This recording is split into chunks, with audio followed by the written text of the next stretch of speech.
आज एक नुआ प्रोडक्ट आसी जाइछि। यह होछि एक पेपर स्प्रे सेल्फ डिफेंस पाई बहुत आवश्यक। यार प्राइस अछि 157। तो देखि नबा बहुत समय रे यार प्राइस मध्ये वेरी करे। एबे किंतु मु जो ऑर्डर करिथिली एबे थिला 157। तो चलो प्रथमे प्रोडक्ट को बाहर करनबा पैकेट भितरु।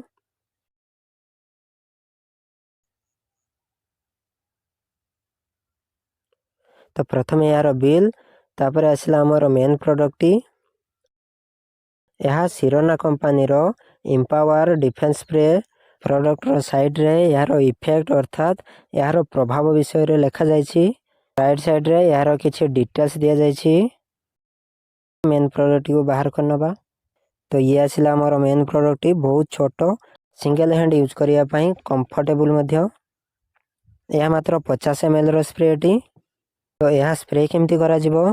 प्रथमे निजर नाक पाटी को भल भाबे बंद करिवो। तापरे हाथ को आगो को सीधा करी रखिवो एवं 2 रु 3 सेकंड पर्यंत स्प्रे करी रखिवो। देले भलो इफेक्ट आसीबो, भलो प्रभाव पड़िबो।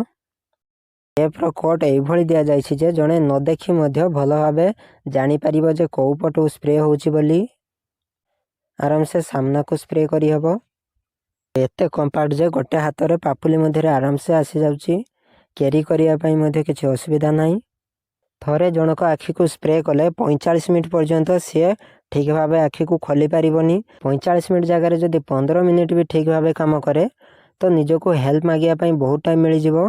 तो सेतिक समय मध्ये आउ का पाखरु हेल्प नै पारिबो किबा ताठो बहुत दूर को चल जाइथिबो। मु तो कहबी समस्त पाखरे एई स्प्रे निहाती गोटे रहिबा आवश्यक। हठात कोनोसी समय रे जदि के आक्रमण करे तो अति कम रे स्प्रे करे देई दौड़ी जाई कारी पाखरु हेल्प मध्ये मागी हबो। आजिरो वीडियो रे थिला एतिकी। देखा हबो आगो वीडियो रे। धन्यवाद।